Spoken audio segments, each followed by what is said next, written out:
욥기서 3장 14절 보시겠습니다.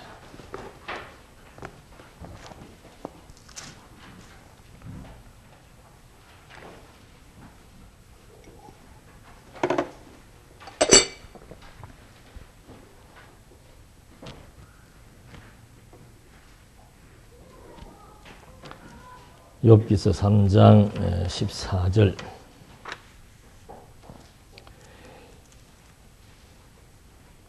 자기를 위하여 거친 터를 수축한 세상 임금들과 의사들과 함께 있었을 것이요. 혹시 금을 가지며 은으로 집에 채운 목백들과 함께 있었을 것이며, 또 부지중에 낙태한 아이 같아서 세상에 있지 않았겠고 빛을 보지 못한 아이들 같았을 것이라.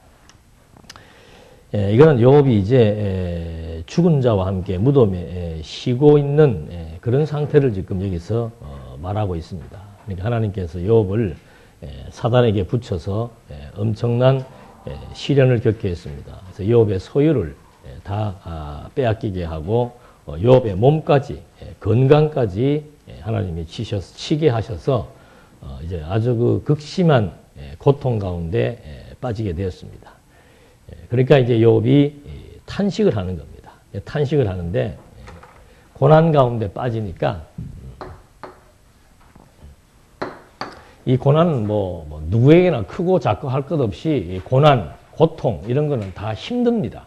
내가 겪은 고난이나 내가 겪는 고통은 뭐 대단한 것이고, 다른 사람이 겪는 것은 뭐 나보다 약하기 때문에 조금 쉬울 것이고 그런 게 아니고, 당하는 당사자에게 있어서는 고난이라고 하는 것 자체는 견디기 힘들죠. 그런데 감기 몸살 하는 정도하고 간암에 걸린 거하고는 그 농도가 다릅니다. 그래서 하나님께서 욥에게 주시는 그 고난의 농도가 이 피조 세계에서 겪는 가장 극심한 고난을 다 지금 한꺼번에 주시는 겁니다. 뭐 1년 뒤에 주고 2년 뒤에 주는 게 아니고 막 한꺼번에 그냥 모든 그런 어려움들을 다 겪게 만들어 버린 거죠. 그래서 자식 다 하나님께서 데려가 버리고 그의 재산 다 몰수당해 버리고 아내, 그리고 아내도 뜻이 안 맞는 거죠. 계속 그렇게 하나님만 찾으니까, 그럼에도 불구하고 하나님만 찾으니까 아내가 그냥 떠나가 버리고, 네 번째는 이제 욥의 건강까지, 지금으로 말하면 뭐 피부암일 거예요. 문둥병이나 피부암 이런 엄청난 어려움을 겪게 되는 겁니다. 그러니까 욥이 이제 탄식을 하는 겁니다. 그 고난 가운데 탄식. 아까 우리 기도하시던 분도 우리 살면서 어려움들이 온다면 그 어려움이 그냥 하나님 앞에 기도가 되게 해달라는 거. 그러니까 그 기도라고 하는 것이 뭐 이렇게 해서 하나님 이거 들어주십시오 라고 하는 것이 꼭 기도가 아니라 그냥 어려움 속에서의 탄식 그 자체가 기도고, 그게 왜 탄식이 기도인가? 하나님과의 관계 속에서 생각하기 때문에 그게 탄식이 기도가 되는 거죠. 그러니까 이스라엘 백성들이 그 애굽의 학대를 받을 때 갈수록 그 학대가 심해지잖아요. 그러니까 그냥 백성들 입에서 그냥 이렇게 탄식이 나오는 거예요. 뭐 정죄하고 앉아서 하나님 아버지 우리 민족이 이러 하니까 이렇게 진짜 어려움이 오면은 그런 구체적인 말도 안 나오죠. 그래서 저는 한 번씩 서울 올라가면 정말 탄식 소리를 듣습니다. 말 안 해도 앉으면은 아이고 그냥 자연스럽게 곡하는 소리가 들려요. 참 웃기죠. 한쪽에서는 막 깔깔거리는데 한쪽에서는 곡하는 소리가 들립니다. 그런 탄식 소리들이 하나님 앞에 상달되게 되는 것처럼 욥도 지금 하나님 앞에 탄식을 하는데, 욥은 아주 극단적인 탄식을 하고 있습니다. 자기의 출생을 저주합니다. 차라리 내가 이 땅 위에 태어나지 않았으면 좋았을 뻔했다라고 하는 출생에 대한 저주, 그리고 이제는 좀 하나님이 날 좀 데려갔으면 좋겠다라고 하는 사망에 대한 기원을 하는 거죠. 그러니까 사람이 너무 어려움을 겪다 보면은 정말 하나님 날 좀 데려가 주십시오. 그건 뭐 우리 주변에서도 많이 볼 수 있습니다. 말기암 환자들이 나중에는 그 몰핀을 맞아도 1시간도 채 안 되고 30분도 채 안 돼서 저는 뭐 그 고통이 어떤 고통인지는 경험을 못 해봐서 모르겠는데 정말 막 제 친구도 자기를 좀 밀어달래, 아파트에서 밀어달래, 창밖으로.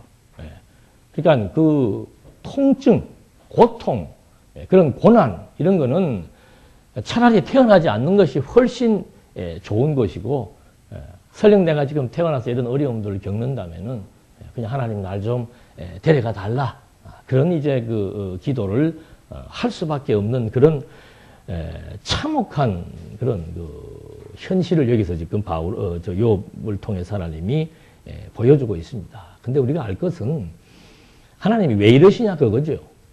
왜 하나님이 왜 이러시냐, 그걸 우리가 정확히 알아야 됩니다. 그래서 뭐 많은 얘기들이 많습니다. 어려움을 겪을 때 우리 그런 사람들한테 가서 뭐 어떻게 해야 되느냐, 뭐 이런 여러 가지들의 이론들이 많죠. 뭐 어떤 방법으로 위로할 것인가, 뭐 어떻게 그분들을 또 권면할 것인가, 뭐 이런 것들은 사실은 방법론이에요. 방법론. 그건 우리가 아무리 지금 이런 상태에 가서 뭐 아무리 위로하고 권면해도 뭐 순간 뭐 위로의 말을 듣고 고맙다, 그래, 그렇게 하지만은 그 사람 가고 나면 다시 있든지예요. 그냥 우리는 지금 욥은 구도가 항상 지금 여기에서 창조주 하나님으로부터 시작하는 겁니다. 창조주로 시작한다는 것이 뭔가 하면은 하나님께서 지금 그 등장인물이 사단과 욥이에요. 사단과 인간, 또는 사단과 인간의 삶, 이렇게 해가지고 그 안에 하나님이 주도하고 계신다고 얘기했잖아요. 이게 지금 이제 구도예요. 욥기서의 구도. 하나님께서 등장인물, 사단, 그리고 인생이에요. 인생이라고 하는 것은 뭐 이거는 뭐 모든 종교를 떠나서 인생 자체가 행복하다고 말하는 그런 그 철학이나 종교는 없습니다. 다 고통스러워요. 누구든지 다. 어떤 사람들은 뭐 저런 사람들이 무슨 뭐 염려를 하겠는가, 근심을 하겠는가? 아니에요. 성공한 사람은 그것을 지키기 위해서 잠을 못 자고, 너무 편안하고 너무 안락한 사람은 도리어 너무 평온하니까 공허함이 오는 거예요. 여러분, 그 공허함, 이것도 견디기 힘든 겁니다. 그 공허함이 좀 극대화되면은 공황장애라고 얘기하는 거예요. 그러니까 이 사람의 심리라고 하는 것은 무언가 창조주와 이 피조물의 관계, 이 관계가 정확하게 형성되지 않으면은 여기에서 발생되어지는 모든 문제에 대한 해답을 얻을 수가 없다는 거죠. 뭐 그 답이 내가 믿어지든 안 믿어지든 그거는 2차적인 문제고, 1차적인 문제는 뭔가 하면은 답을 일단 알아야 돼요. 왜 하나님께서 멀쩡하게 신앙생활 잘하고 있는 정말 동방의 의인이라고 하나님이 평가했던 그런 욥을 하나님께서 왜 이렇게 출생을 막 저주하고 죽기를 소원하도록 만들어 나가시냐 이거죠. 그래서 이 문제는 정말 우리가 뭐 믿든 안 믿든을 떠나서 창조주의 목적입니다. 창조주의 목적. 창조주께서 피조물을 만드신 목적. 창조주가 피조세계를 창조한 이유. 그리고 모든 피조물들이 존재하는 의미. 이런 것들이 정확하게 설정이 되어져서 그것이 이해가 되지 않으면은 이해가 안 되는데 어떻게 믿음이 발생하겠습니까? 그래서 이런 것을 이해하기 위해서 하나님께서는 욥기서를 통해서 가장 극단적인 방법들을 통해서 하나님이 섭리해 나가시는 거죠. 창조의 목적이라고 하는 것은 하나님의 영광에 대한 선포예요. 영광에 대한 선포. 하나님의 영광이라고 하는 것이 뭔가? 모든 만물을 창조하신 능력을 의미하는 겁니다. 내가 지금 이런 능력을 가지고 있다. 그 당신이 가지고 있는 그 전능하신 능력, 하늘과 땅을 만들고 물을 만들고 물 속에서 하늘을 끄집어내고 뭐 지금도 뭐 일본에서 뭐 화산이 터지려고 그런다 그러는데 그런 모든 피조 세계의 모든 조화, 모든 섭리, 모든 상황, 이게 창조주의 능력의 선포라 이 말입니다.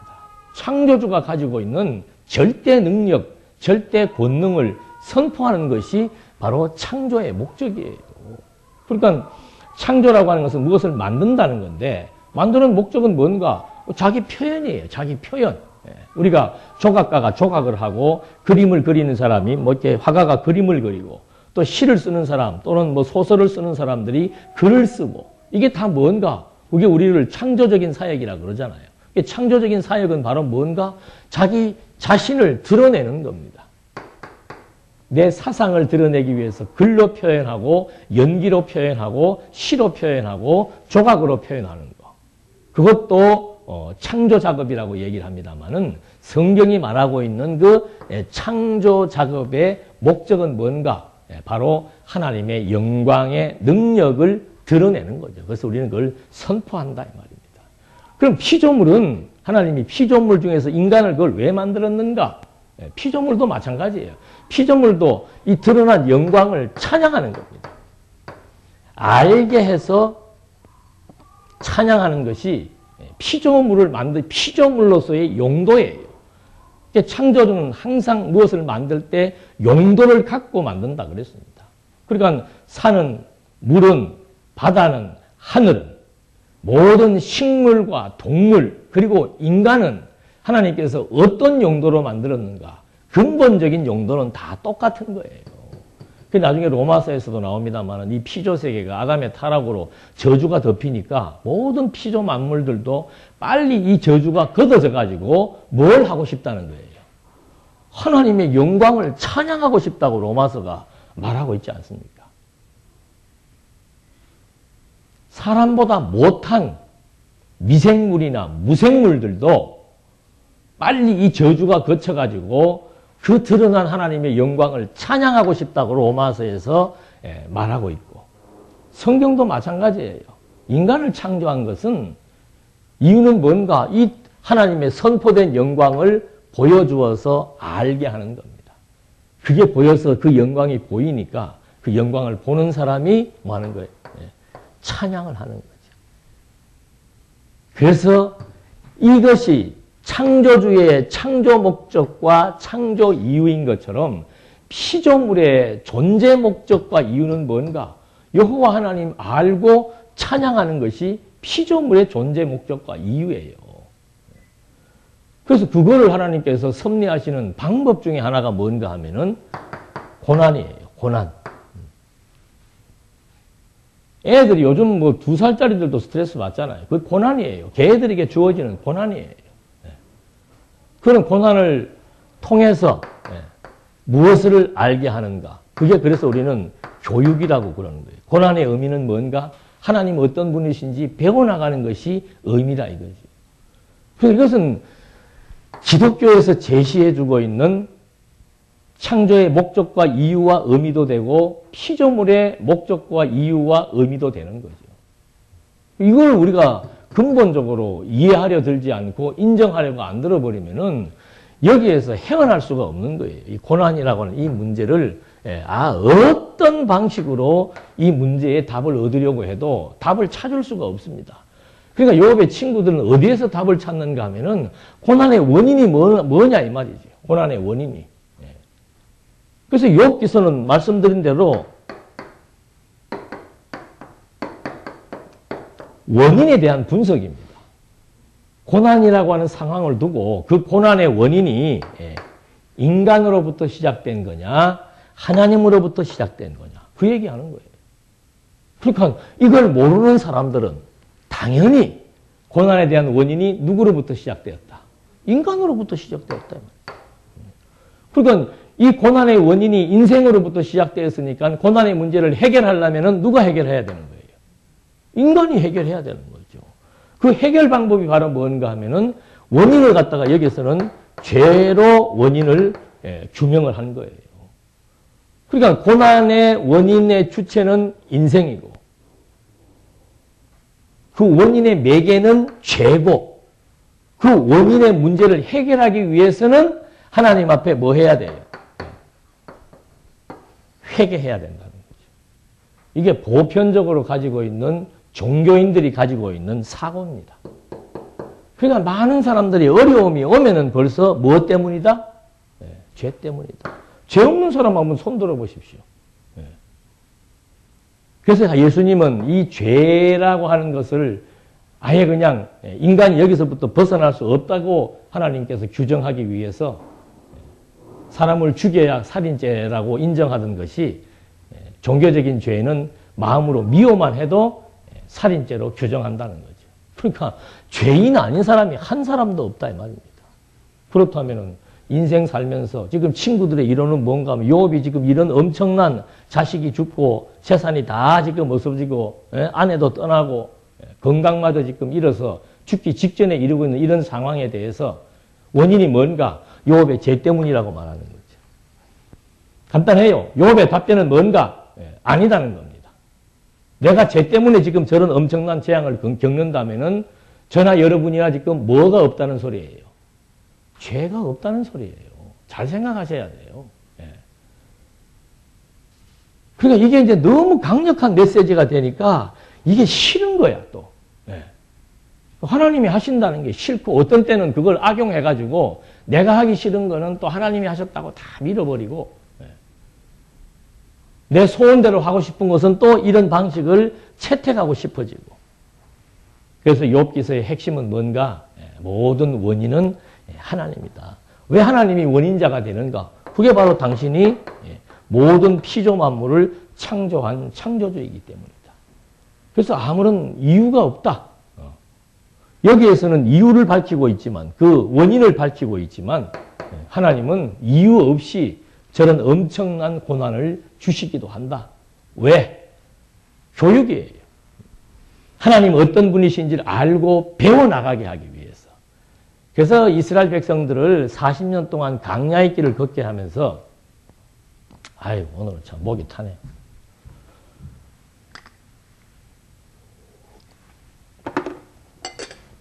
신명기 8장 2절에 그런 말이 나오죠. 광야의 길을 걷게 하면서 40년 동안 광야의 길을 걷게 했다 그랬습니다. 그게 우리 뭐 인생길이나 마찬가지죠. 그 이유가 바로 뭔가? 너를 뭐 하겠다? 낮추시겠다. 낮춘다는 말은 고난이나 괴롭힘을 당하다 그런 뜻이에요. 그러니까 광야의 40년 길을 걷게 했는데 광야라고 하는 것은 사람이 거할 수 없는 것입니다. 생존하기 힘든 것이에요. 낮에는 덥고 밤에는 춥고 뭐 먹을 물, 음식 이거 뭐 전혀 거기서 생산이 안 되는 것이 광야입니다. 그걸로 지금 하루 이틀도 아니고 40년씩을 거기에다 가둬 놓고 그 길을 하나님께서 걷게 하신 이유가 뭔가? 자기 백성들을 뭐 하시려고? 괴롭힘을 당하게 하기 위해서요. 괴롭힘을 당하게 하기 위해서. 고난을 겪게 하기 위해서라는 말이죠. 그래서 너희들을 시험하겠다 이 말입니다. 뭘 시험하겠는가? 내 마음이 어떠한지. 그 말은 너네들이 지금 어떻게 행동하는지를 지금 하나님이 시험하겠다는 거죠. 그 기준이 바로 뭔가? 그 명령을 지키는지 안 지키는지. 그 명령이라고 하는 것은 모세 시대에는 율법이죠.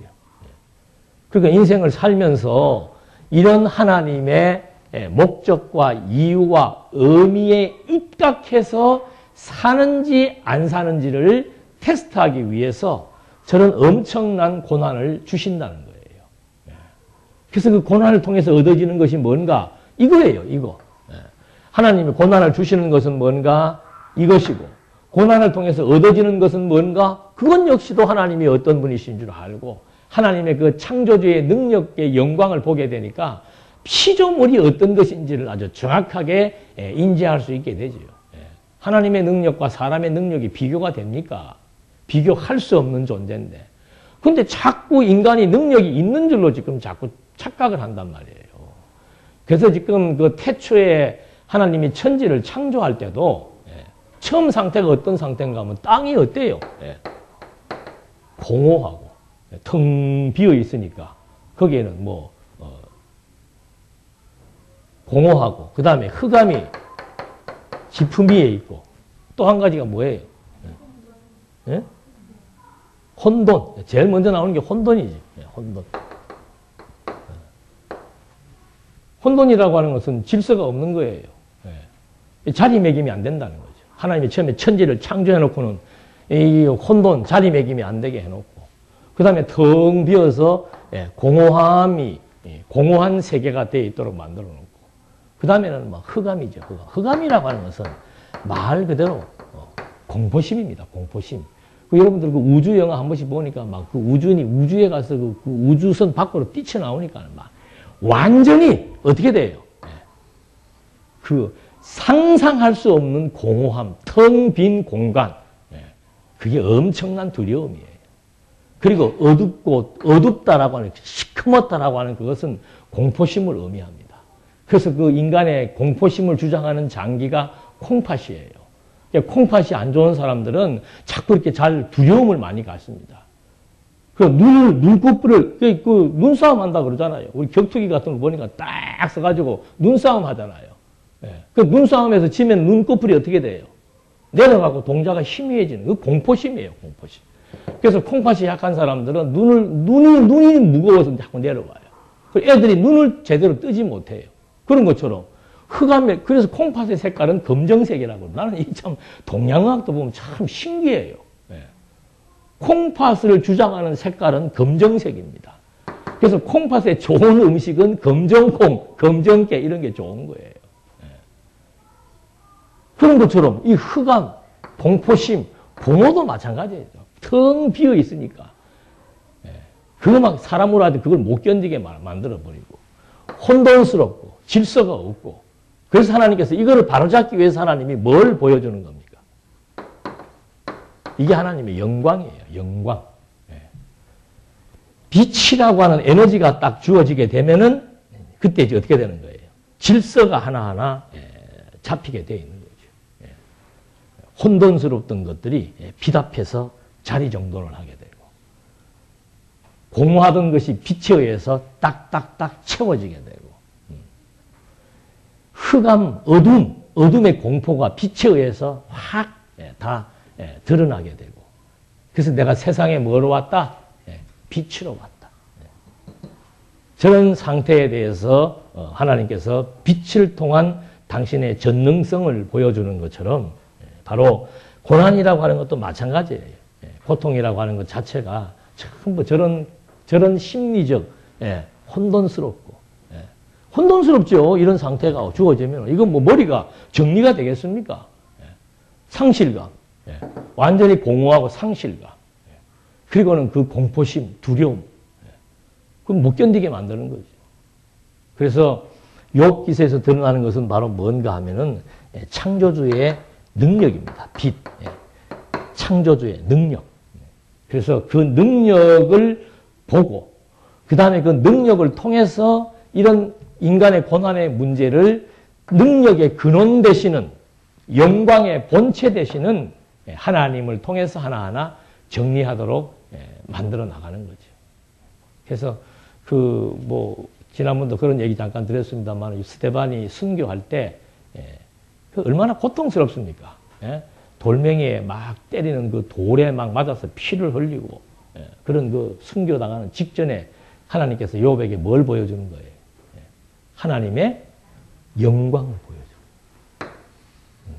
하나님의 영광이 보이니까 그런 공포심으로부터, 엄청난 인생의 공허함으로부터, 물론 스데반은 뭐 그렇게 좌절된 상태는 아니었습니다만은, 그래도 사람이 매맞아 죽는 그 처절한 환경 속에서 하나님의 영광을 보여주고 자기가 증거했던 바로 그리스도가 하나님의 우편에 살아 존재하시는 것을 보게 될 때, 그게 빛의 영광이에요. 그 빛의 영광을 보게 되니까 그런 죽음의 공포, 이 세상의 그 어떤 참혹함, 아픔, 고난, 그 속에서도 도리어 하나님의 영광을 바라보고 그렇게 행복하고 편안하게 갈 수 있다라고 하는 것. 그러니까 우리가 인생을 살면서 마음이 어둡고 고통스럽고 불안하고 초조하고 두렵고 악심이 들고 하는 그런 것들은 전부 빛 창조주이신 하나님의 그 능력의 영광이 안 보이고 이것만 보이는 거예요. 이것만. 내가 지금까지 쌓아놓은 건데 이걸 내가 어떻게 누구를 줘? 내가 지금까지 이거 다 해놓은 건데. 그러니까 재벌들이 이거 갈 때 다 재벌들 끝나면 보시죠. 전부 재벌가들 싸우잖아요. 그 인생 갈 때 보면 정말 아무것도 아닌데. 그러니까 그 솔로몬이 잔치집에 가는 것보다 초상집에 가는 게 훨씬 좋다. 왜? 초상집에 가서 보니까는 아무리 대단한 권세가, 세도가, 뭐 능력자, 대단한 뭐 인기인 다 필요 없습니다. 똑같이 요만한 관 속으로 들어가면 끝나는 거예요. 그리고 태워지면 죄로 남는 게 끝나는 거고요. 뭐 무슨 그러니까 누구의 저기 스마트폰 만든 사람, 아이폰 만든 사람, 스티브 잡스가 그러잖아요. 자기가 암 걸려가지고 죽게 돼서 보니까 그 세상을 뒤흔들었던 그런 아이디어가 무슨 필요가 있고, 그 환산할 수 없는 그 엄청난 재산이 자기하고 무슨 상관이 있냐 이거죠. 살아있을 때 차라리 내가 의미 있는 삶을 살았더라면은 지금 그런 후회는 안 할 텐데. 그 사람들은 전부 이런 얘기가 성경에 있고 늘 들어도 빛을 보지 못하는 순간 이 환경 자체에 함몰되게 된다는 거죠. 그래서 이제 욥도 마찬가지입니다. 지금 너무 어려우니까 앞에서 하나님에 대해서 찬송했던 하나님의 그 영광 자체를 이제 너무 고통스러우니까 그걸 잊어버리게 되고, 그거 잊어버리니까 뭐 어떡하겠다는 거예요. 출생하지 않았으면 좋겠다는 거. 그 하나님이 출생시켜 놨는데. 죽는 건 어떻게 우리 뭐 내 맘대로 됩니까? 하나님이 정한 때가 돼야 되는데. 그걸 알면서도 하나님의 영광을 잊어버리고 이 현실 속에서 주어지는 고통이 확대되니까 그 다음에는 자기의 출생과 자기의 사망을 도리어 갈구하면서 살아갈 수밖에 없는 그런 탄식의 내용들, 이게 이제 하나하나 소개가 된 겁니다. 그래서 욥이 읽어드린 대로 정말 20절 한번 또 보시겠습니다. 3장 20절. 어찌하여 공고한 자에게 빛을 주셨으며 마음이 번뇌한 자에게 생명을 주셨는고. 이러한 자는 죽기를 바라도 오지 아니하니 그것을 구하기를 땅을 파고 숨긴 보배를 찾음보다 더하다가 무덤을 찾아 얻으면 심히 기뻐하고 즐거워하나니 하나님께서 둘러싸여 길이 아득한 사람에게 어찌하여 빛을 주셨는고. 그러니까 뭐 죽음이라는 것이 훨씬 행복하다는 말을 또 한 번 또 해주는 거죠.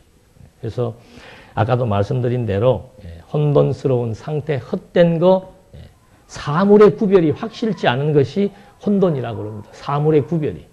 인생을 살면서 나와 관계된 모든 것들에 대한 구별, 그것이 나에게 왜 주어졌으며 왜 상실되었는지를 구별할 수 없는 것, 그게 혼돈한 거지요.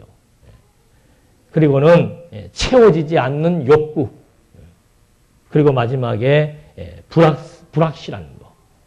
흑암이라고 하는 것은 어둡기 때문에 분명하게 뭘 확인할 수가 없죠. 그래서 불확실한 거.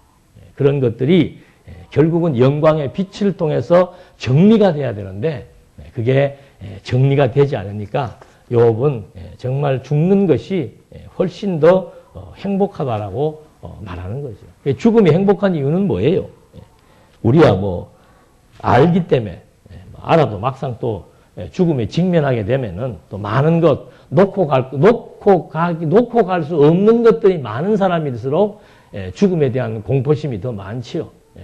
뭐 놓고 갈 것도 없는 사람들은 그냥 뭐 아프면 그냥 쉽게 가요. 근데 놓고 가지 못할 것이 많은 사람들은 죽음처럼 무서운 게 없지요. 근데 우리 성도들에게서의 죽음이란 뭔가 하면은 늘 말씀드리는 얘기예요. 그냥 이거 옷 벗는 거예요. 우리의 모든 혼돈과 공허와 흑암이라고 하는 것은 전부 육체의 소욕으로부터 출발하는 겁니다. 그 탐욕이 사물을 판단하지 못하게 만들어버리고. 왜? 탐욕이니까 내 중심으로 판단하는 거예요. 내 중심으로. 가난한 것보다는 부유한 게 좋고, 병든 것보다는 건강한 게 좋고, 삼류대학보다는 인류대학이 좋고, 그게 판단력 없어서 그런 거예요.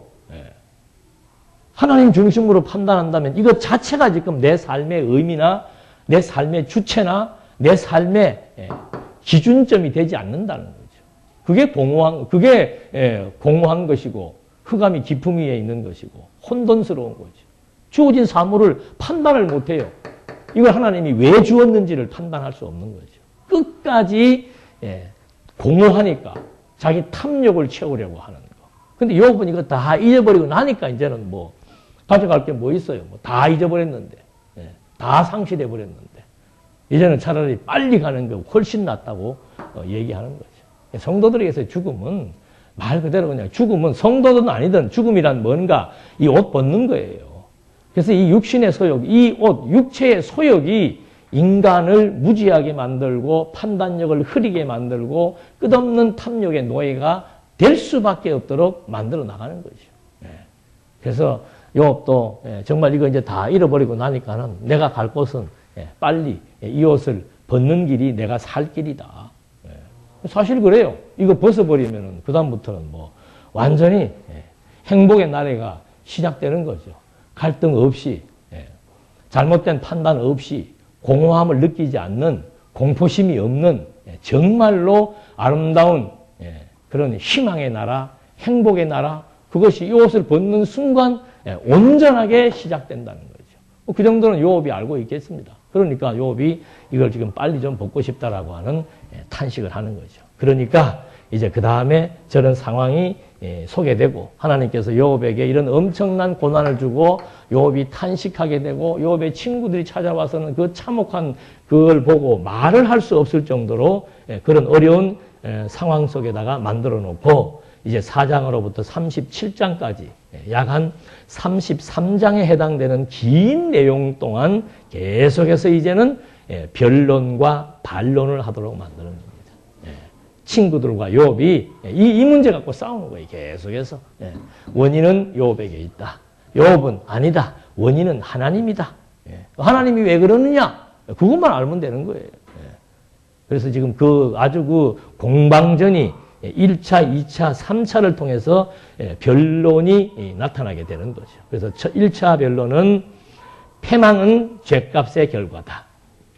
2차 토론은 패망은 악인에게 주어지는 보응이다. 다 같은 얘기예요. 3차 토론은 고난은 또 죄악의 결과이다. 죄값의 결과나 죄악의 결과나 고난이나 패망이나 결국은 뭔가 다 무엇의 결과다?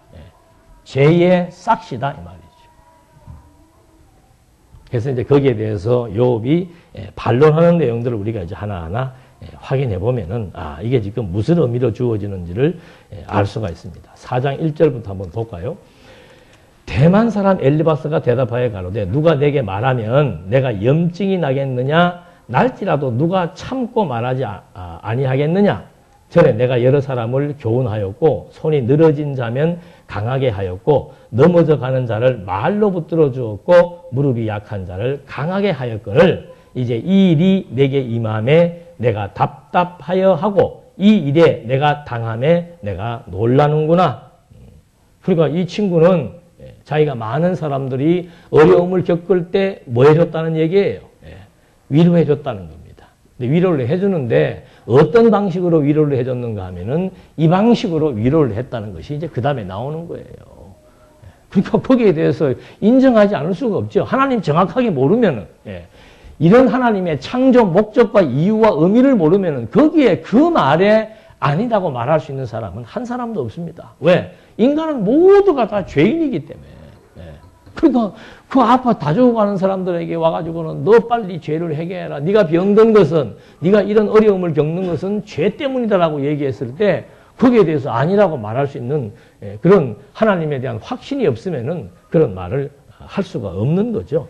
그래서 엘리바스는 욥의 과거와 현재를 말하면서 그리고 과거는 참 욥이 복을 받고 엄청난 축복을 받았지만은 현재는 네가 저주를 받고 있다. 그러니까 그 문제에 대해서 내가 해결책을 제시해 주겠다는 말을 하는 겁니다. 6절 한번 볼까요? 해결책이 뭔가? 내 의뢰가 경외함에 있지 아니하냐? 네 믿음이 네가 또 믿는 그 믿음의 대상이 경외함에 있지 않느냐? 내 소망이 내 행위를 완전함에 있지 않느냐? 욥 너는 참 신실하고 신앙생활 잘하는 친구다 그 말이에요. 그러면서 하는 말이 근데 한번 생각해 보라는 거죠. 죄 없이 망한 자가 누구인가? 정직한 자의 끊어짐이 어디 있는가? 내가 보건대 악을 밭갈고 독을 뿌리는 자는 그대로 거두나니 다 하나님의 입기운에 멸망하고 그 콧김에 사라지느니라. 사자의 우는 소리와 사나운 사자의 목소리가 그치고 젊은 사자의 이가 부러지며 늙은 사자는 움킨 것이 없어 죽고 암사자의 새끼는 흩어지느니라. 그러니까 이 지금 이 말의 핵심이 뭡니까? 죄 없이 망한 자가 있다 없다? 없다는 거죠. 또 정직한 자가 끊어진다 안 끊어진다? 안 끊어진다는 거예요. 그러니까 요놈 네가 죄가 있기 때문에 이런 문제가 왔고 네가 정직하지 못하기 때문에 이런 문제가 발생했다. 그 말을 지금 요업에게 엘리바스가 해주는 거죠. 그래서 지금 여기에서 말하고자 하는 반문, 우리는 그걸 무슨 말을 들으면은 좀 반대로 생각해 볼 필요가 있는 거예요. 죄인이기 때문에 망했고 정직하지 못했기 때문에 망했다면은 요업이 반대로 뭐예요? 지금 망하지 않고 흥하는 사람은 어떤 사람이에요? 죄가 없는 의인이고 정직한 사람이란 뜻 아니에요. 여러분 삼성의 회장이 의인이란 말입니까? 죄인이란 말입니까? 의인이란 말이에요. 우리는 꿈도 못 꾸는 그런 금수저, 요즘 금수저라 그러더만. 금수저에 해당되는 사람들은 이 친구의 말에 의하면 다 뭐란 말이에요? 의인이란 말이에요. 의인. 또 반면에 가난하고 병들고 어떻게 그렇게 재수가 없어? 하는 일마다 안 되는 거예요. 하는 일마다. 그 사람은 뭐예요? 죄인이고. 이게 상식적으로 맞느냐 이 말이죠. 그런데 이런 이론이 지금 한국 세계를 강타한 거 아닙니까? 내 영혼이 잘된 거지. 네가 하나님 앞에 정직하고 의롭고 하나님을 경외하는 온전한 신앙생활을 잘한다면은 네 범사가 어떻게 된다? 하는 것마다 형통해지고 네 몸도 어떻게 된다? 건강해진다. 또 반대로 얘기하면은 네가 지금 병들고 하는 일이 안 되는 이유는 바로 뭔가? 네 영혼에 문제가 있다는 거죠. 영혼의 문제는 뭐예요? 신앙생활 제대로 못한다는 거죠. 여기에서 헤어나기 힘듭니다. 그래서 그러면은 뭐 이 죄의 문제는 뭐 우리 인생하고 아무 상관없겠네. 그게 이제 오해하는 그 로마서의 문제지요. 우리하고 전혀 관련이 안 되는 단절된 상태가 있고 이 상태를 벗어났을 때 두 마음의 법에 의해서 하나님의 선한 뜻을 추구해 나가는 과정이 있는데 지속적인 범죄와 지속적인 타락이 주어진다면은 하나님께서는 그 부분을 깨닫게 하기 위해서 반드시 징계를 한다고 성경이 말하고 있잖아요. 그게 무슨 뭐 징계라고 하는 용어를 쓰든 무슨 용어가 중요한 게 아니고 실제로 우리도 자식을 키우면서 자식놈이 계속 도둑질 해나가면은 그 도둑질하는 자식을 보고 아이고 오늘도 수고했다. 하나님이 하시는 대로 잘했네. 얼마 벌었냐? 지금 그 생각이나 똑같은 거예요. 그래서 무엇을 정죄하지 않는지 지금 여기서 말하려고 하는 논점은 뭔가 죄인이냐 의인이냐 그게 아니에요. 모든 섭리의 주체는 하나님이다. 그걸 지금 설명하기 위해서 죄의 문제를 가지고 이렇게 끌어나가는 거죠. 지금이라도 여러분들이 누가 범죄 계속하고 있는 사람이 있다. 이걸로 마음에 자유감 얻으면 안 돼요. 범죄자들이 얼마나 잘 살고 있는 세상입니까? 그러니까 하나님의 백성들에게 있어서 우리에게 지금 뭐 마음대로 범죄하고 엉터리 짓을 해도 나는 형통할 수 있다. 이런 이론을 지금 말하려는 게 아니란 말입니다. 원인이 인간의 행위와 상관없이 모든 것에 대한 근원은 하나님의 뜻과 하나님의 능력으로 말미암는 것이지 그게 무슨 인간의 의도나 행위나 어떤 인간의 모습에 의해서 결과가 주어지는 것이 아니란 말을 해주는 거죠. 그러니까 이 이론, 원인, 인과론이에요. 모든 원인이 인간에게 있다라고 말하는 그것이 잘못됐다는 말을 하는 겁니다. 그러니까는 당장 맞잖아요, 그래. 만약에 요업이 죄 때문에 이런 일을 겪었다면은 이런 일을 안 겪는 사람들은 말 그대로 의인이 되는 거예요. 그래서 살면서 어려운 일이 온다라고 해서 좌절하고 실망하고 그 어려운 일 자체도 힘든데 내가 정말 하나님 앞에서 성실하게 사는 사람이 어려운 일이 왔다. 그럼 부끄러워할 것도 없습니다. 내가 성실하게 하나님 섬기면서 경외하며 사는데 병들 수도 있고 사업이 안 될 수도 있지요. 그런 걸로 부끄러워한다는 게 이상한 거예요. 그러나 하나님께서 또 반대로 하나님을 경외하지 하기를 싫어하고 온갖 육체의 소욕에 매여가지고 탐욕을 채우기 위한 급급한 삶을 인생을 허비하며 산다면 하나님이 사랑하는 자식이라면 그 자식을 그냥 두진 않지요. 깨닫고 돌이키게 하기 위해서 대지우리간을 보낸다 이 말입니다. 그래서 우리는 양쪽을 균형 있게 알아야 내가 하나님 앞에서 지금 어떤 태도로 어떤 생각으로 어떤 행동을 지금 하고 있는지 그걸 깨닫게 된다는 거죠. 하나님이 다 하실 건데요. 당연히 하나님이 다 하시지요. 하나님이 안 하시는 게 어디가 있습니까? 하나님께서 그런 생각을 깨달음을 주어서 돌이키게도 하고 깨달음을 안 주어서 만신창이가 되도록 대지우리간에 가서 돌이키게도 하고 하나님이 그렇게 하신다는 거예요. 그래서 하나님이 그렇게 하시는데 지금 현재 내 상태가 어떤지를 점검할 수 있다는 거죠. 그건 본인이 알 수 있잖아요. 내가 지금 왜 이러는지, 내 마음이 왜 이렇게 불편한지, 내 마음이 이렇게 왜 사악한지, 내 마음이 왜 이렇게 강박스러운지, 내 마음에 왜 이렇게 감사가 없는지. 지난주일 모였던 그 목사님들도 뭐 광주에 계시는 분들은 매주일 모여가지고 당신들끼리 성경 세미나를 한답니다. 너무너무 행복하대요. 너무너무 행복하대요. 얼굴이 이러고 처음 왔을 때는 탐색하느라고 이 모임이 뭔지 이게 뭐 어떻게 돌아가는 건지 하느라고 이러고 긴장해가지고 왔는데 이번에 올 때는 얼굴들이 훤해가지고 막 싱글벙글 왜 그러냐 그랬더니 야 천국이 따로 없습니다. 일주일마다 모여가지고 같이들 그걸 토론하고 연구하고 하나님에 대해서 확인하고 그리고 거기서 힘을 얻고 토요일이 되니까 주일날 빨리 이거를 좀 교인들에게 전달해주고 싶고 자기 평생에 그런 적은 없었답니다. 금요일부터 스트레스 받기 시작을 하고 토요일은 그 스트레스가 절정에 도달을 하고 왜? 이 강론하는 게 이게 장난이 아니라는 거죠. 그분들만 그런 게 아니고 우리도 똑같은 거예요. 하나님의 말씀 좋은 줄 알고 깨달았고 살면은 주일날 교회 뭐하러 나옵니까? 여기 이렇게 일방적으로 듣는 거 싫다면서요.